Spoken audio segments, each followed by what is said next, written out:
Boldwood presents The Trail, written by M.A. Hunter and read by Jerry Allen. The moral right of the author has been asserted. This performance is owned by Boldwood. Chapter 1. Jess. April 2023, Brighton, East Sussex. It's been years since I had a formal job interview, but ultimately the role is to answer customers' queries about their insurance policies. How hard can it be, really? Ashley's already warned me that there's 4 weeks of classroom training before I'll be unleashed into a live environment, so they can't be too choosy about who they're looking for. So long as I don't drop an F-bomb halfway through the conversation, I should be fine. The bus terminates at the station, and it takes me a moment to get my bearings, before I spot the large branded sign beyond the Jury's Inn Hotel. I'm just flattening out where my skirt has risen from being seated when a car bombs past, sending a tidal wave of puddle water over where I'm standing. I don't move for what feels like an age. This can't be happening. I hear a couple of faceless sniggers over my shoulder and will myself to open my eyes and survey the damage. I can feel water dripping from my hair, and when I look at my salmon-coloured blouse I want to cry. The material is sodden with giant patches of mud stained through. The car that caused this damage is nowhere in sight, but I silently offer a curse on their life as I search for a window to assess my reflection. Noticing a hotel, I stop and head inside, making my way to the ladies' toilets. But what I see is far worse than I imagined. The face looking back at me is older than I remember. The dark rings beneath the eyes, the crow's feet pinching near the temple, and the chapped lips belong more to someone nearing middle age, instead of the sprightly woman struggling to find her place in the world. I pluck a grey hair which stands out against the backdrop of my otherwise darker mane. When did I get so old? Why do I feel as though half my life is already over? When I picture myself, I'm still the awkward teenager who dreamed of writing Pulitzer material, thriving on a diet of coffee and intrigue. I've always been drawn to writing, even when it was only scribbled musings on post-it notes or embarrassing confessions in the diary I kept as a teenager. Writing is when I feel most like my true self. Growing up, Lois Lane was my hero. But where were the warnings about how tough it is to make it in the world of journalism? I interned for 3 whole years waiting for my chance, only to lose out to a 20-year-old former reality. But editors aren't interested in my theories on the parliamentary scandals. And to be honest, my heart isn't in writing basic fluff pieces about local dog shows and art exhibitions. I want to use my natural investigative instinct to dig out hard truths and dark secrets. But I'm yet to stumble on anything I can get my teeth into. At what point should one accept that the dream they've been striving for will permanently remain out of reach? How many times does one more throw of the dice become flogging a dead horse? Setting up the website seemed a good way of keeping myself writing amidst the slew of bar jobs, but unfortunately it doesn't generate any money, and almost as few stories. The contact form automatically pops up within 15 seconds of the homepage being pinged and doesn't even require the user to leave their contact details, so they don't feel scared to reach out. I clearly state I will protect the identity of my sources, as any good journalist would, but if I can't lure readers to the site, how am I going to get any stories worth writing? The last story I managed to get published involved a scandal at the town council, where I was able to prove a string of backhanders had resulted in contracts being handed to out-of-town builders. But as soon as the story was printed, the newspaper was forced to print a retraction when my only source got cold feet. That particular editor has stopped responding to my emails. For all I know, he's shared his views with other editors, and that's why nobody wants to publish me now. And that's why I'm standing in a bathroom, staring back at my dripping wet reflection. I don't have time to go home to Hove and change and get back before the interview starts, and I don't want to let Ashley down, so I'm just going to have to grin and bear it. With some dampened paper towels, I do my best to pick off the bits of leaves and twigs that have lodged themselves in the material of the jacket and in my hair. Outside the hotel, a black cat scurries past, pausing momentarily to stare up at me with judgmental eyes before hurrying away. I can never remember if black cats mean good luck or bad. Not that I believe in such superstitions anyway. I still look like a drowned rat, but make my way towards the building and try to ignore the curious look the guy behind the reception desk gives me when I tell him my name. I'll just explain what happened to the interviewer and that my decision to still turn up shows my resilience and good character. Let's hope he believes me. I take a seat in the waiting area and have never felt so old. I'm one of 6 wearing guest passes, but the nervous expressions, acne breakouts and expensive cologne scream of college graduation. When Ashley said the contact centre was packed with young minds, I didn't realise she meant literally. But what I lack in youthful enthusiasm, I more than make up for in life experience, comparatively. And to reassure her that I've arrived and I'm ready to give it my all. She's the only family I have left, and I won't let her down. I know she's due at the hospital for her 6-month scan mid-morning, so I'm not surprised when she doesn't respond immediately. I know how lucky I am to have her on my side, even if boring accountant Roy thinks I'm taking advantage of his pregnant wife's good nature. Overhearing them arguing this morning was cringe, and I hate that my staying at theirs last night has caused more trouble. Overdue rent, another reason why I need to get this job. Where would I be if Ashley hadn't offered me these clothes and cash for the bus? I owe her so much, and I know I need to start returning the kindness she's shown me since. I quickly shake my head to clear my mind. I can't think about any of that now. For all his complaining, I know Roy had a point when he said it's time I stopped focusing on the past. But it's tough when I don't have closure. I could have kissed Ashley when she said as much, and reminded him how lucky they both are to have both parents alive and well. What do I have? An ex-husband who willfully cheated on me, then filed for divorce last year, citing me as the problem.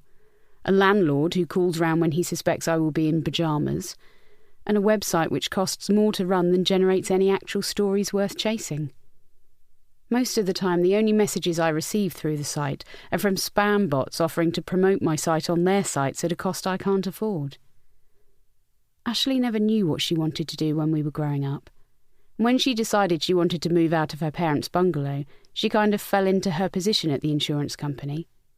Credit to her, she has earned 3 promotions in the last 10 years and is highly regarded from what I understand. She's right. 20 grand a year to answer the phone is 20,000 reasons to make the most of the interview. If I play it smart, I might be able to continue writing freelance in my spare time. My phone pings with a notification, and I'm grateful as it serves as a reminder to silence it before I'm called in. Expecting to see Ashley's response to my own message, I'm confused when I see it's actually a new anonymous message from my website. But it's the subject line that leaves my mouth on the floor. Body found in the Appalachians. Chapter 2. Jess. April 2023, Brighton, East Sussex. There is no text accompanying the note, save for a link to a website, which I eagerly click. My eyes skim the words of the article, already recognising what each means. It's what I've been waiting to read for the last 30 years, and even though it's what I've been anticipating, I still can't believe that they're there, laid out in text. Jess Grogan? I can't tell. Miss Jess Grogan?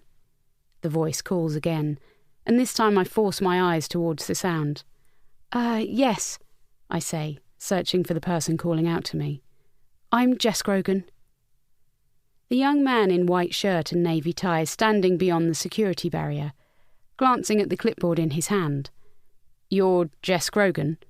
He asks, catching my stare. I stand and nod, pocketing my phone in a swift action. He seems relieved to have found me, and strains a smile, nodding for me to approach the barrier, before stooping and scanning the security pass hanging from his neck.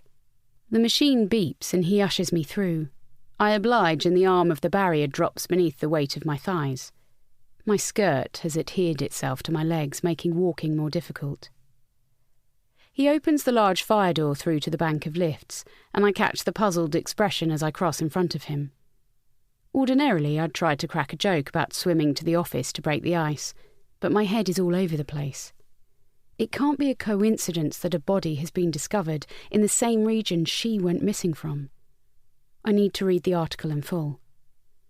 His brow furrows with empathy, and he calls for a lift. "Interviews are taking place on floor 5, he tells me as the doors part and we step inside. "Would you like me to show you where you can freshen up?" I quickly shake my head, as there's no saving the outfit now. It'll cost a fortune to have it dry cleaned. I want to turn and bolt from the carriage, but as I'm about to step forward, I picture Ashley's face when she mentioned the bonus she'd received for referring me for a role.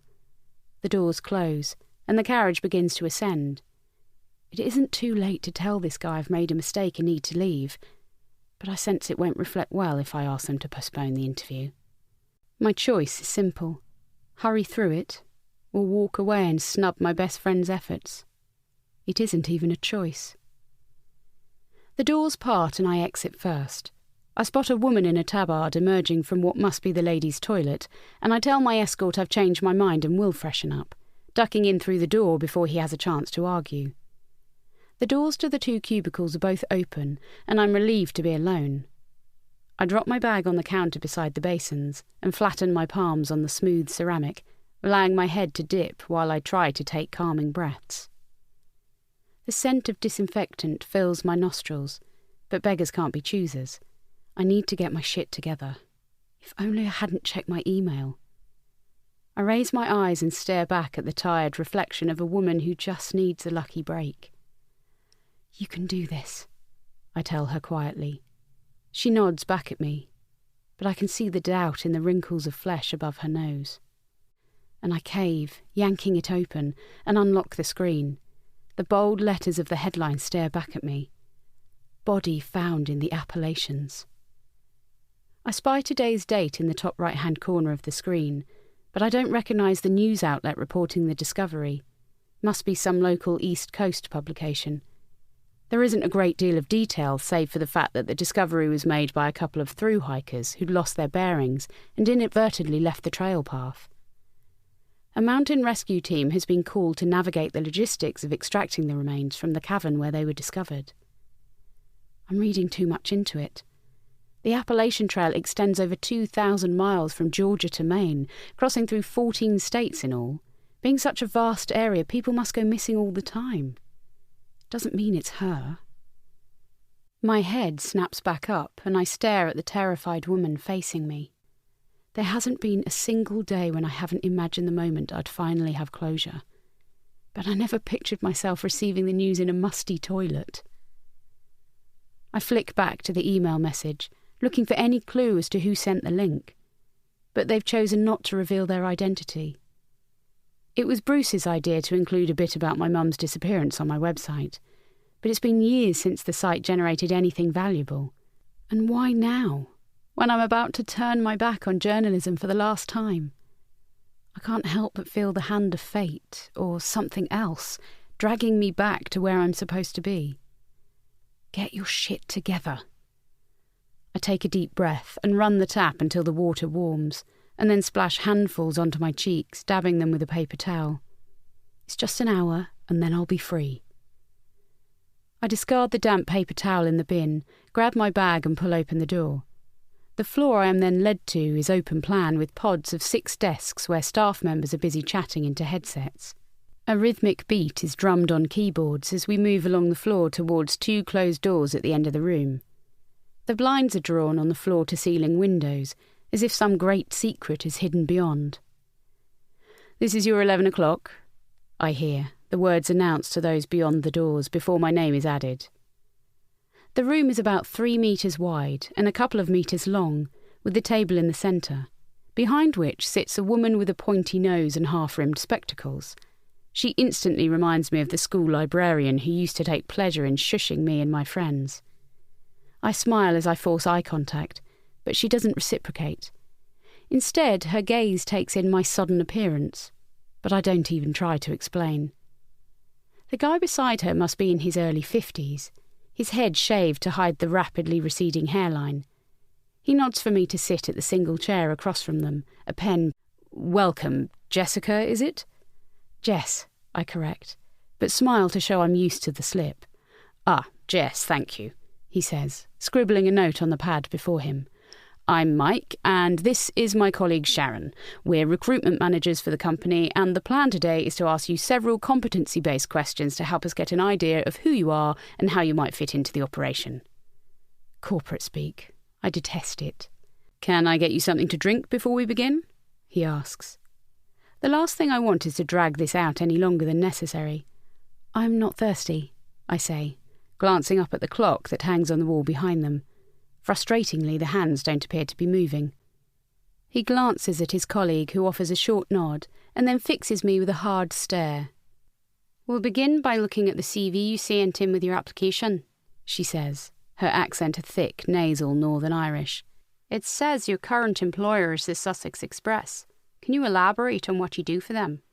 Surely if they've read my CV, they'd know the answer to that question, but I grind my teeth rather than react. I'm a writer. Well, a journalist. I write stories and articles for the newspaper. Her eyebrows rise. Full-time? Freelance. I get paid by the word. Oh, I see. So what's inspired your sudden change of direction? Big change from reporting the news to manning the phones in a contact centre? It was a mistake coming in. If I'm honest, I only agreed to the interview because Ashley persuaded me. But this Sharon woman is right. This isn't the role for me, and I'm too old to start over. I'm looking for something more stable, with a regular income and more sociable working hours, I reply. Still a pretty major change, though, no? How do you think you'll cope with adjusting to a more regimented working pattern? I picture the headline again. What am I doing here? My place in the world isn't to be tied to a desk. I'm an investigator. I can already smell blood in the air, and all I want to do is get the hell out of here and find out more about what they've discovered in Maine. Can you describe a time when you faced a difficult problem and how you managed to overcome it? Mike asks, and it's like I'm instantly transported back to that day when I woke to find a host of familiar faces in my childhood home. I couldn't understand what they were all doing there on a Tuesday morning. I couldn't find my dad anywhere, and everyone kept touching my head and stroking my hair, as if I was some prize pet in a show. Hushed conversations everywhere I turned. And then eventually I found my dad on the swing seat in the back garden, a glass of what I now know to be scotch in his hand, even though it was still early morning. I asked him what was going on, and why all the people were gathered. I knew it wasn't mine or his birthday, but every time he tried to speak, his eyes would screw up and he'd end up burying his face in his free hand. I was only 5 years old, so I didn't immediately understand what they meant when they said I'd never see her again. And the truth is, I don't think I've ever overcome that. We can return to the question if you need time to think about it, Mike offers reassuringly. In fact, if there are any questions you'd rather return to, you just have to say. Won't count against you. I nod, but the truth is I just want to bail. If it wasn't for Ashley, I'd already be on my way. She looked so pleased when she'd got me dressed this morning, her maternal instinct in full force even though I'm the elder. Would she expect me to stay if she'd seen what I have? A break in 30 years of radio silence is more significant than an interview, surely. OK, how about this one? Mike says, turning the page of the pad. Can you describe a time when you had to make a difficult decision, explain what made it difficult, what your considerations were, and what you learned from the experience? I look at Mike and then Sharon, and my lips part but no words emerge. I'm wasting everybody's time here. I don't want to work for this company, and as much as I'm grateful to Ashley for trying to help me, what this morning has driven home is that I will never lose my investigative instinct. Ashley is going to be angry, but I think she'd understand if she'd seen that article too. The truth is, my mind won't rest until I have answers, and Bruce is the only one who might be able to provide them. I push back my chair and stand. I need to go, I say quietly. Mike frowns and Sharon's chin practically hits the table. I'm sorry, but I have a personal matter I need to attend to, I add. Chapter 3. Nora. September 1993, Hanover, New Hampshire, USA. Straightening, Nora counts the items on the bed for a third time, comparing the list with the one in her head. Pack, tent, thermal sleeping bag, foam sleeping pad, food supplies including granola bars, water-resistant trousers, spare hiking boots, water bottle, water purification tablets, compass, map, underwear, spare polyester tops, diary, waterproof wallet, small first aid kit and torch. 17 items. She's sure the list she wrote before leaving the UK had 20 items on it. She steps back and allows her eyes to slowly move around the interior of the small motel room. The beige drapes are pulled closed, but there is a golden sunshine streaming through regardless, so there's no need to switch on the light. The chest of drawers with the box television standing on top remains untouched. She knew there was... Her gaze continues to move around the room until it falls on the large round mirror on the wall above the basin. The light above the mirror is switched on, creating an angelic glow on the toothbrush and toothpaste on the counter beside the basin. She snaps her fingers together and crosses the room, collecting both items, dropping them on the bed beside the other objects, and beginning the count once again. 19. Still something missing. She tries to recall the book she read by someone who had completed a through hike of the Appalachian Trail. He described multiple events on his excursion and what items he wished he'd had with him, and what he ultimately used to survive. The book detailed several towns a short walk from the AT where fresh supplies and equipment could be purchased in an emergency. So if there is something missing, she should theoretically be able to replace it, but the fact that she can't remember what it is will play on her mind. She counts the items again a final time, before she begins to pack them into the large pack recommended yesterday by the man at the equipment store. He looked at her with a frown, as if her slight frame was a flaw. She didn't waste her breath telling him that she's as capable as any man attempting the month-long hike from Hanover to Mount Katahdin. She purchased the 60-litre pack he suggested, and spent last night pacing the room wearing it fully packed to acclimatise to the weight.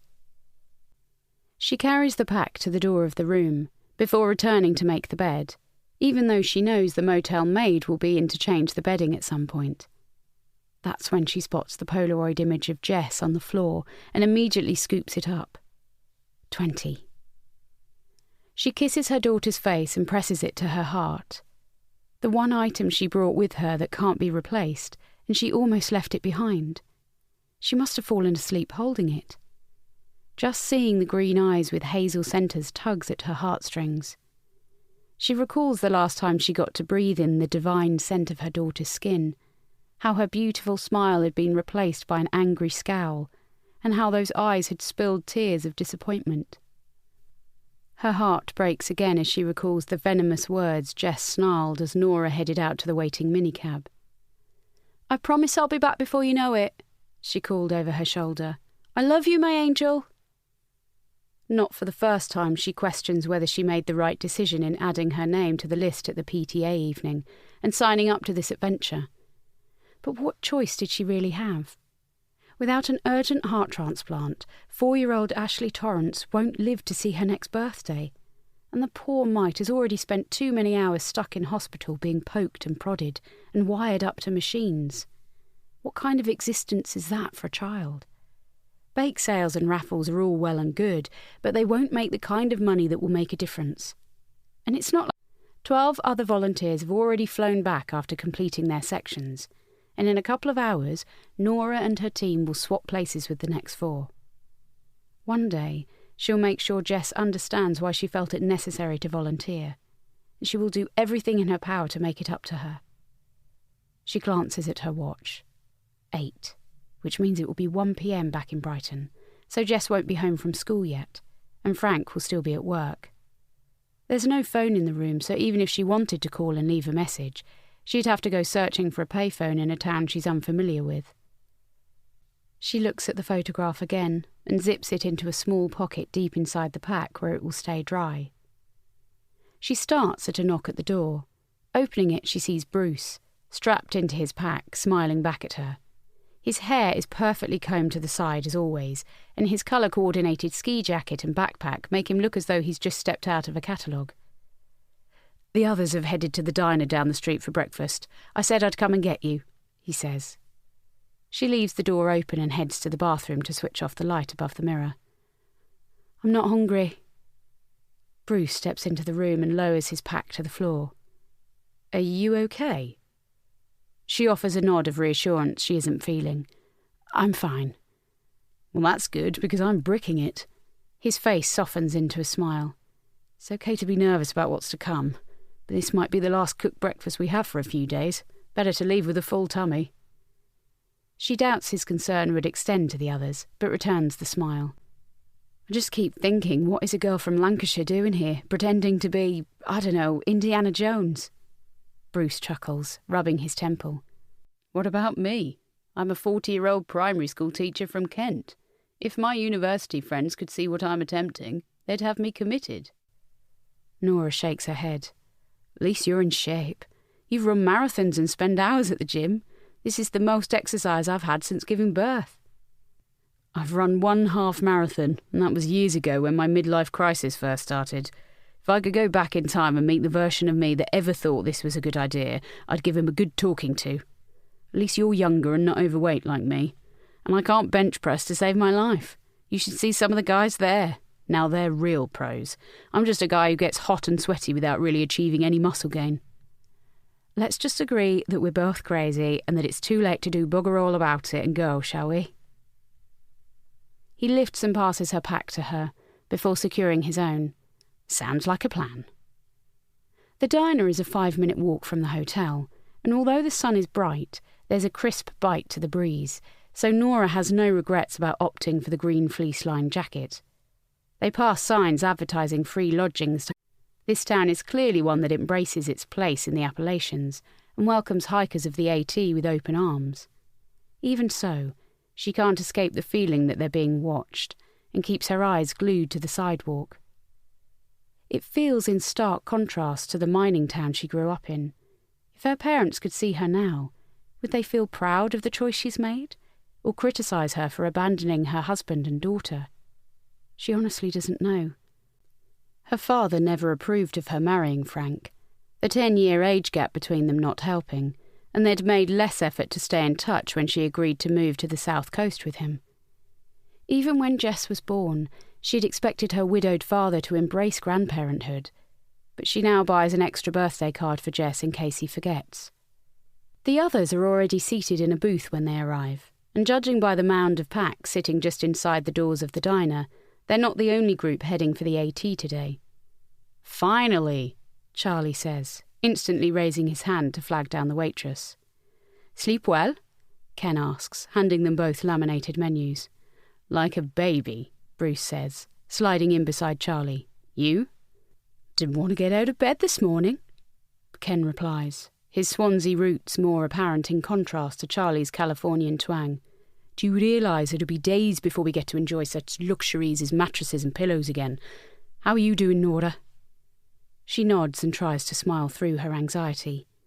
A woman with a light grey perm sidles over, her tabard smeared with something red that Nora assumes is ketchup. "What can I get for you fine folks this morning?" "I'll have the Yankee breakfast with coffee and an OJ on the side," Charlie says without hesitation. "Pancakes or biscuits?" "Pancakes, oh, and extra syrup." She jots down his order and turns to Bruce, who quickly looks at the menu before answering, "I'll have the same as him, thank you." She scribbles the order and fixes her eyes on Ken. "I'll have the Patty Melton tea, please." She finally looks to Nora, and despite her lack of appetite, she knows that a few miles into today's trek her stomach will be grumbling if she doesn't fill it. "Can I have the blueberry waffles, please, and just a glass of tap water?" "Can we get a plate of fries for the table too?" Charlie adds as the waitress collects the menus and heads out to relay their order to the kitchen. He turns back to Nora. "Ken and I were just talking about the possibility of running into some black bears on the hike. You ever come face to face with a black bear where you're from?" Nora only met Charlie last night, and she has already taken a dislike to his misogynistic view of the world. If she'd known he was the distant cousin of Ashley's dad, she would have had second thoughts about signing up to join the final section of the trek. He was already at the motel when they arrived late last night, and she prefers... Nora looks back to him, biting her tongue to resist the urge to rise to the bait. There were 1 or 2 Neanderthals where I grew up, yeah. Don't imagine you'd see many in LA, though. He narrows his eyes. We've got far worse where I'm from, little lady, and I'll let you in on a secret. They're far scarier than you could ever imagine. In fact, if you spot one, you shouldn't think twice about getting out of the way. Don't look. Run. He narrows his eyes and leans closer. Reckon you're quick enough to outrun a black bear? She sees him grinning at the other two, but sits on her hand so she can't be tempted to slap the smirk from his face. Instead, she fixes him with a firm stare and recalls what she read before her flight. Actually, in the event that a bear wanders into our camp, the correct procedure is to make ourselves as large and frightening as possible. If it remains unfazed, that's the point to beat a hasty retreat. She reaches over and takes a napkin and uses it to wipe a smear from the plastic table. And I don't have worries about being able to outrun a bear, she adds. In fact, I don't need to be able to outrun a bear. As like most predators, it will target the weakest in our group. All I have to do is outrun one of you. And by the looks of it, I don't imagine that being much of a problem. Bruce howls with laughter as the waitress arrives with their drinks, and Nora's nerves about the trip finally begin to settle. In a world where chivalry is AWOL, she has no doubt that Charlie will be the first to quit if the going gets tough. And based on what she's read, they're unlikely to run into a bear in the tail section of the trail anyway. No, the biggest threat she's identified is Charlie himself, and she feels pretty sure she's already got the making of him. Chapter 4. Jess. April 2023. Brighton, East Sussex. I should phone Ashley and tell her what's happened, but if she's in the middle of her ultrasound, I don't want to disturb what should be a tender moment between mother and child-to-be. The truth is, I'm using that as an excuse because I know she won't react well to news that I bailed on the interview. But once I sit her down, show her the article and explain what it means, hopefully she'll forgive me. Right now I have bigger fish to fry. I haven't messaged Bruce to tell him I'm on my way over, and for all I know he could be away, but I'm sure he'll want to hear the news as much as me. Passing the Grand Hotel, I continue along the front, inhaling the fresh sea air. There was a time when coming into Brighton for rock and ice cream was a treat I savoured, but Dad wasn't the same after she disappeared. I know he tried his best to keep my upbringing as normal as he could, but I can't remember seeing him away from work without a drink in his hand. It wasn't a surprise when his liver gave up. Losing both parents before my 17th birthday was less kind on me, and if it hadn't been for Bruce, God knows where I would have ended up. He insisted I move in with him after Dad passed. Bruce used to say it was what my mum would have wanted, but I only had his word for it. And because I was 16, social services had little power to argue with my choice. I reached the seafront apartment building and pressed the buzzer for Bruce's flat. There's a long pause before the crackle of static is followed by Bruce singing a greeting. "Hi, it's Jess," I say into the intercom. "Can I come up?" There's a buzz and I push through the door, mounting the stairs up to the first floor 2 at a time. Bruce is standing in his doorway when I arrive, breathless on his floor. He's wearing a garish leopard print Hawaiian shirt, the top 3 buttons unfastened, revealing a perfectly tanned chest. He's wearing 3/4-length khaki trousers, despite the mild temperature, and is barefoot. The bracelets on his arms rattle as he pulls me into a warm embrace. "I thought you were Paolo returning with our fish supper. To what do I owe this pleasure?" I wait until he's pulled me inside the 2-bedroom apartment and closed the door before I drop the bombshell. "I think they found Mum." His eyes widen and his mouth hangs open, but he doesn't speak. "Someone sent me a link to a main website running the story," I continue, slipping off the still damp suit jacket and hanging it on the back of one of the dining chairs in the corner of the room. The doors to the balcony are open, and the gentle breeze should help to dry out the material. "I don't know what to say," he says eventually, his eyes shimmering. Can I see it? I unlock my phone and hand it to him, watching his reaction as he scrolls through the limited detail. He drops to the wicker sofa across from me and offers the phone back. There's no mention of Nora. Doesn't say for certain that it's her. I lean across and take the phone, skimming the words again to check that I haven't imagined the whole thing. True, but given where you all reported last seeing her... I leave the sentence hanging. He presses a hand to his mouth in shock. Have the police been in touch with you yet? I shake my head. No, I literally received the email half an hour ago. I came straight here. He smiles warmly. I appreciate you letting me know. I hope for your sake, for all our sakes, that you're right. It's a strange situation to be in.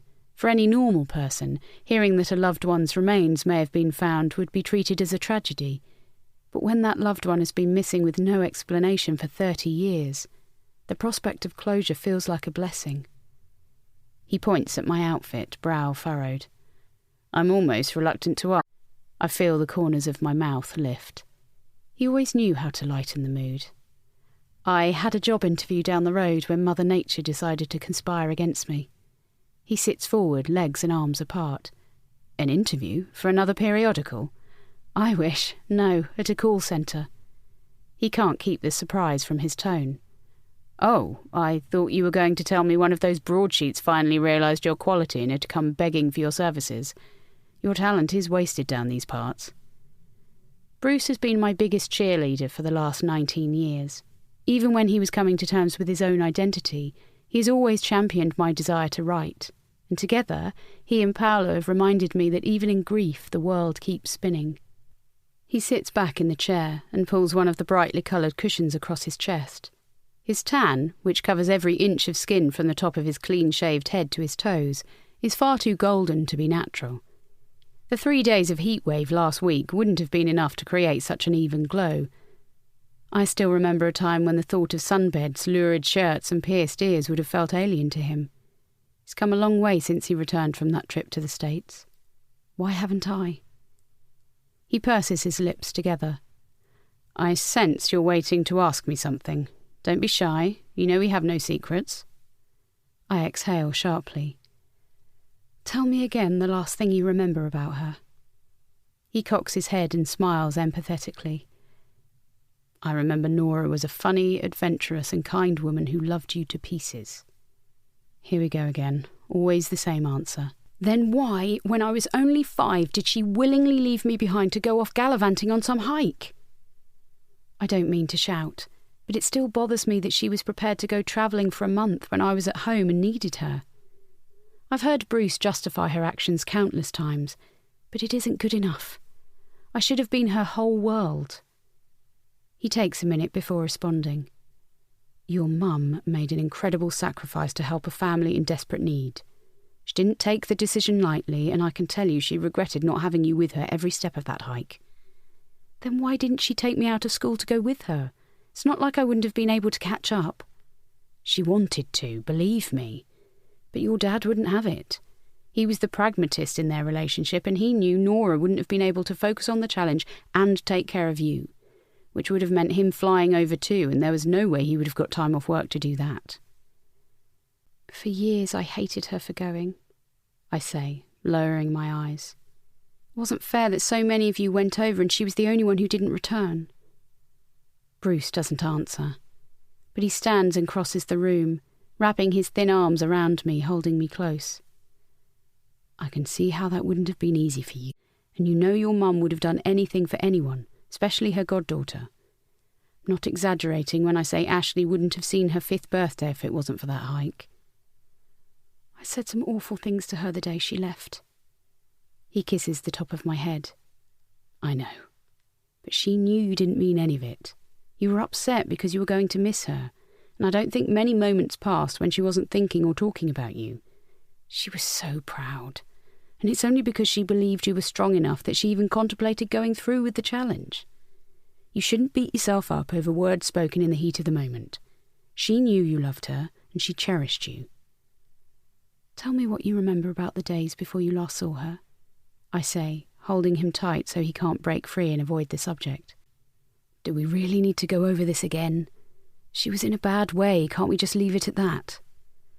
I shake my head, my nose brushing against his shaved chest. He sighs and I feel his frame slump. We were nearing the end of our hike. We were only days away from ascending Mount Katahdin in Baxter National Park. We could almost see the peak from our camp, that's how close we were. Was she excited about the hike ending? Of course she was. She was desperate for it to be over so she could get back to you and your dad. By that point, we'd all had to overcome various ailments. The norovirus, dehydration, swollen muscles and tick bites. Not to mention our encounters with wolves and the other wild animals. We were all ready for it to be over, believe me. I could see how keen she was for it to be over. I pull myself away so I can look into his eyes. You told the police that Mum went crazy in the days before she abandoned the camp. Regret fills his eyes. Those weren't my exact words, but yes, something changed in her.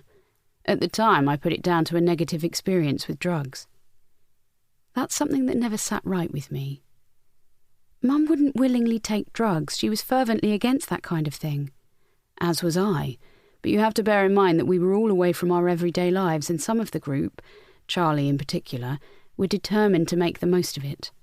We ended up at this festival in Derby, one of the towns near the AT, and it wasn't until the day after that we realised that some of the food and drink there had been spiked. I never got to ask what your mum saw, but I've never forgotten the trippy shit I hallucinated. To this day, I wonder if it triggered something in her head and that's why she behaved the way she did. He sighs. I shouldn't have let her out of my sight. I know he blames himself for her disappearance, and I didn't come here to try to make him feel bad. The love and support he's shown me since more than clears his debt as far as I'm concerned. Do you think they're her remains? I ask. He looks down at me, and I can see how torn he is. I just don't. Absolutely. But wanting something to be true and it being true are different things, Jess. I'm sorry, but I wouldn't pin your hopes on it being her. Can I be honest with you right now? I recognise the serious tone. It's the same one he used when he broke the news that my dad had died. I nod, even though I'm already dreading what's to follow. You know how much I care for you, and so I say this out of love. Stop chasing ghosts, Jess. You'll never be able to move on with the future if you don't let go of the past. I know he's right, but the truth is, I can't embrace the future until I know what happened to my mother. Chapter 5. Nora. September 1993, Hanover, New Hampshire, USA. While the others are arguing over how to divide the diner bill, Nora quietly leaves the table and settles with the waitress, leaving her a generous tip as a thank you. Then the four of them strap on their packs and head to the waiting taxi. It feels like cheating to hitch a ride to the handover point on the AT, but as Bruce is quick to remind them, given the mileage that is to come, there is no point adding bonus steps. Nora can't ignore the feeling of dread slowly spreading like the shadows overhead. The single-track road, which the taxi bounces along, is lined with the tallest trees she's ever seen. Maples, firs and spruces. And beyond the first 3 or 4 rows of trees there's only darkness. She's read up on the type of wildlife they should expect to see once the hike starts proper, but looking into the void, she can't imagine how anything could survive out here. Cheer up, Bruce whispers beside her. She meets his stare and forces herself to smile thinly. I'm fine. He maintains eye contact. Can I let you in on a secret? She nods. I'm desperate for a wee. She chuckles at this, her shoulders relaxing fractionally. I warned you not to drink all that coffee. He crosses one leg over the other. I was going to go when we'd paid the bill, but then... She pats his knee gently. I'm sure we'll be there soon enough. He pulls a face and nods at a sign declaring the entrance to the trail in a mile, and then the reality of what they've agreed to do drops like a ton of bricks. She pictures Jess sobbing and her heart breaks. They are meeting the other group at the Lafayette campground parking lot with the intention of following the trail up to Lonesome Lake. The other group will use the taxi to get back to Hanover and get cleaned up before catching their flights home. Nora's never envied anyone as much. She reminds herself to think of Ashley and the reason she agreed to this lunacy in the first place. But now she's reached this point of no return. If one of the others would just insist on continuing their hike, she could give up her place. A proverbial win-win. But she knows the chances of such a miracle are second to none. The taxi parks and the driver helps Charlie lift the enormous packs onto the rough, dusty ground, while Bruce goes searching for a restroom. Nora notices the drop in temperature the moment she opens the door. The sky is a quilt of mid-grey, and the earlier heat they experienced in the town's centre has been replaced by a much cooler climate. "We need to get to some hut on the trail," Charlie states. "That's where we're supposed to be meeting the others. I don't know about you guys, but I hope they're not running late. I can't wait to get started." Bruce secures his own pack, before helping Nora lift and secure hers. Despite the extensive training she undertook back in the UK, the bag feels heavier now, as if the weight of expectation and burden is sitting there along with her provisions. "You okay?" Bruce checks. She desperately wants to tell him how she's anything but okay, but instead thinks about Ashley in the hospital bed, plastic tubes poking out in every direction. She nods. "The sooner we start, the sooner it will be done," she says. The path up to the trail is lined with knobbly stones, and the cool breeze whips the dust around their feet, as if somehow trying to warn them of the dangers ahead. At least it isn't raining, Nora tells herself, more than aware of how much heavier their packs will become when soaked through. Small groups of hikers are gathered to their left and right, some exchanging stories about what they've faced, others excitedly chatting about what they're anticipating. This is like nothing Nora has done before, but she shares none of the excitement. Of the thousands of hikers who visit this part of the world every year, there can't have been many Brits who've attempted to hike the trail. 16 other residents of Brighton and Hove have already completed their sections of the route, and now they will be the final 4. What seemed like a crazy idea, a venture that Nora never believed would happen, is now upon them, and none of them can truly comprehend what the next month will bring. The pathway is lined with wooden signs explaining where they are, what's ahead, and statistics on the number of hikers who've trodden this same path. How many of those felt this level of dread? A large sign hangs from a birch tree at the end of the pathway, declaring they are now officially entering the Appalachian Trail, and Nora is certain the temperature just dropped another degree. The knobbly rocks marking the defined pathway disappear, and she spots a white painted rectangle on the bark at the end of the path. "Those are white blazes," Ken comments, pointing at the strange marking as he reads from the glossy pamphlet he's been holding since the cab. "It's to help hikers stay on the correct trail. These 6-inch by 2-inch markers have been painted onto trees." Nora and Bruce exchange looks, but don't interrupt him. On the flight over, Ken told her he is a scout leader and a master with a map and compass.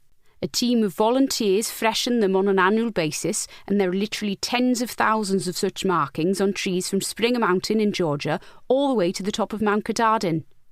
"At least we won't get lost," Charlie scoffs. Famous last words, Nora thinks. "Here they are," a voice roars from somewhere ahead, though Nora doesn't at first recognise the owner of the voice.